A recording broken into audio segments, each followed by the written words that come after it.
So indeed, my identity, my culture. It's different for everyone. Your culture, your identity, I find it's unique. It's unique to you. It's made up of various criterias where you're looking at education, upbringing, your home environment, even your family history. It's who you associate yourself to be with. Now, I grew up in an international school. So over there were kids from all different parts of the world. But it wasn't necessary that where they were born, that's where they grew up. In fact, most of the kids that I went to school with, they were born in one place and grew up in 2 other countries before they had met me. So there was actually no majority or minority in the classroom. It was, everyone was different. And that difference we all celebrated. We used to celebrate the diversity. We used to learn about each other's religions, but cultures, celebrations, and then we were allowed to ask questions. We're allowed to ask why. Why does it happen? I think today, those questions we kind of shy away from, not to offend someone, but back then at least, it was encouraged. It was encouraged nicely to keep asking questions until you've got your answer and you understand why certain celebrations or why certain cultures do things the way that they do. It was the diversity of the world that we were celebrating.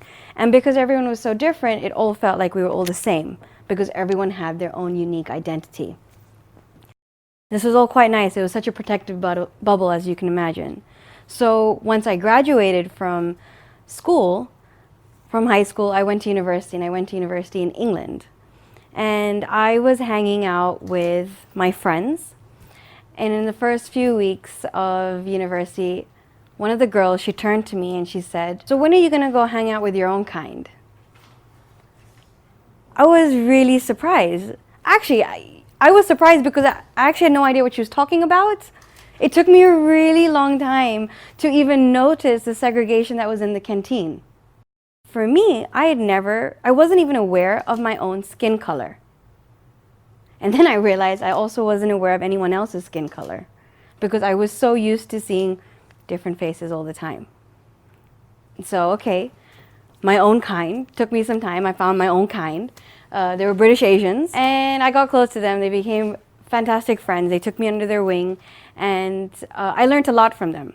But what I did notice was that growing up, we didn't have maybe the same struggles, mainly because I was from a very protective environment. However, that changed. It changed very quickly after I finished universities, and I realized that the barriers that they faced, I started facing too. But maybe they were able to deal with it a lot better because they had more experience. Now, you'll be maybe questioning what kind of barriers. And I never thought I would have to experience something like this in the real world with adults. But I noticed as I was going for job interviews, I would sit there in front of the interviewee and I'd have to always prove myself. Now that's normal for a job interview, and I don't mean about my skill set, but I meant more I had to prove myself that what's my worth. Again, that might seem very normal as you're a fresh graduate, you have to prove what you're worth, but I still didn't mean that. Now let me give you an example. I was sitting opposite an interviewee and he kept asking me this question: when have you really had to struggle for something? So I was like, well, I had to struggle for something when I was in school. I was going for class president. That was a struggle. No, when have you really had to struggle for something? And I was like, yeah, well, in university, yeah, trying to work hard and juggle a social life along with my studies and try and do extracurricular. No, he goes, no, surely there must be something else that you've been struggling for. And I was like, well, I'm struggling to get a job at the moment. I really thought this was the end. No. And he kept probing. And eventually I understood what he was going for.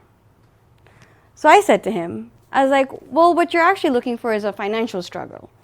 No, I haven't struggled financially. But what I have struggled for is that I had to beat a lady off yesterday in a sale for the same Jimmy Choo pair of shoes. He was a bit surprised. He was expecting me to say that, yeah, I had to go through student loans, or I had to really work during my university time or high school.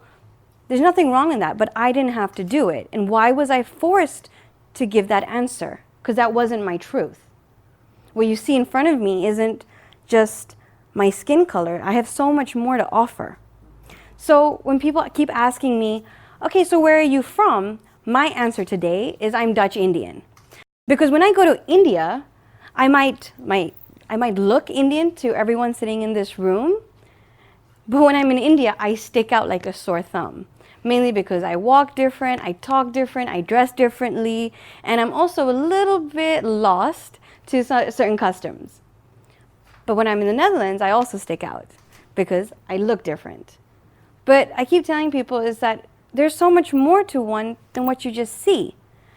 I grew up in a very diverse culture. I asked questions to understand, to learn. So what I can do is I can take multiple cultures, I absorb it to myself, and I ask those questions, why are we doing things a certain way?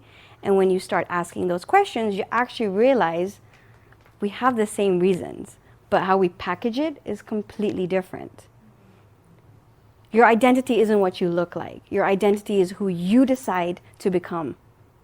And that's what I want you guys to also remember.